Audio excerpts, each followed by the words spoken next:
Christians love like Jesus wants us to love, right? I mean, I think that's normally.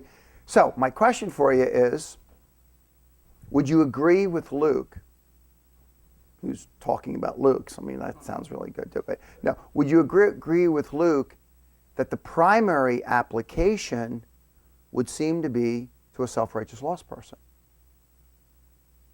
John? That's what I got. When I did it, I think he's talking to, and tell me where I'm wrong, he's talking to someone who's frustrated, I thought, in his own faith, and he's saying,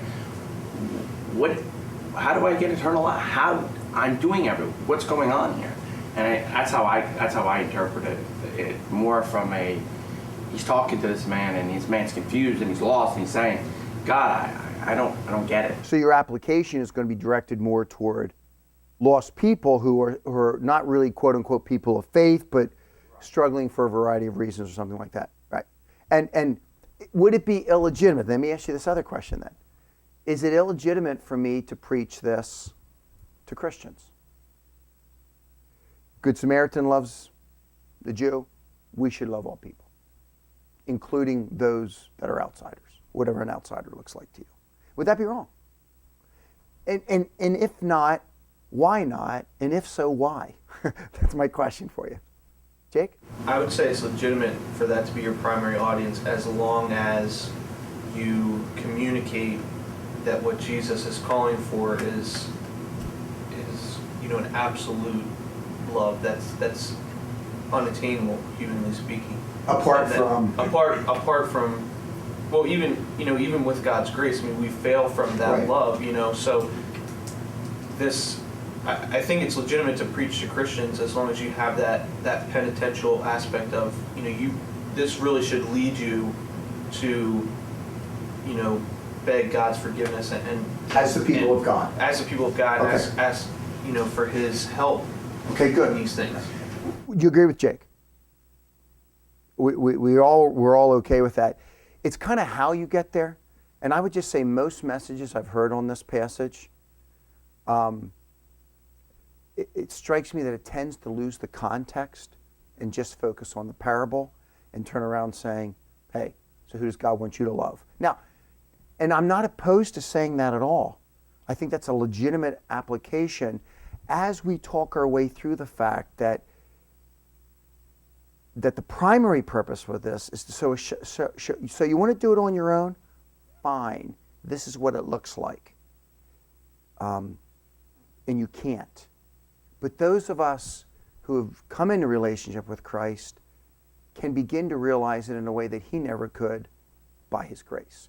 Somehow, at least I want to connect it that way. You see, because otherwise, what happens is it strikes me that we lose the context. And the other thing I would say is, if I was in for an evangelistic series, it'd be a great message just to preach to self-righteous people sitting out there in the congregation. They say, hey, I just want an evangelistic meeting message. I think this would be a great text to use for that. And you could just stay with its direct application. The challenge is, on a Sunday typically, you're preaching to people who are mostly Christians. So you would either handle this text in a way that you would say, here's a way you can handle self-righteous people. This is the way Jesus handles self-righteous people. You're either going to do that, or else you're going to say, He can't. You can you're becoming that by His grace because you do know Him. It strikes me that you're going to do one of those two things. Does that make sense? And once again, all I want you to do is be intentional in what you're doing. So you're saying, I know what I'm doing. I know what the primary focus is. I'm specifically saying this for these reasons in a way that still keeps integrity with the text. That, to me, is what is important with a passage like this. And that's what sometimes is lost. Because growing up, I've heard this message a lot, this passage a lot. I don't know that I can one time tell you I've heard it where you talked about self-righteousness. Maybe I did, but I don't remember where. Does that make sense? Coach Dick, the end is really about self-righteousness. I mean, he's really, I think, there's no question. He demands them. He's telling them, have mercy. Yeah, I mean, here's the other thing with this passage. Do you struggle at all with Jesus' response to this guy? What do you struggle with? I do too. I struggle with at the end.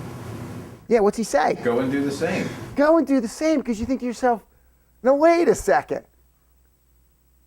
What kind of response is that, Jesus? I'm expecting believe in me. Well, of course, you're not going to get that with Luke, but until you get to Acts. But why does he end it like that? I mean, there's a lot of questions on this passage.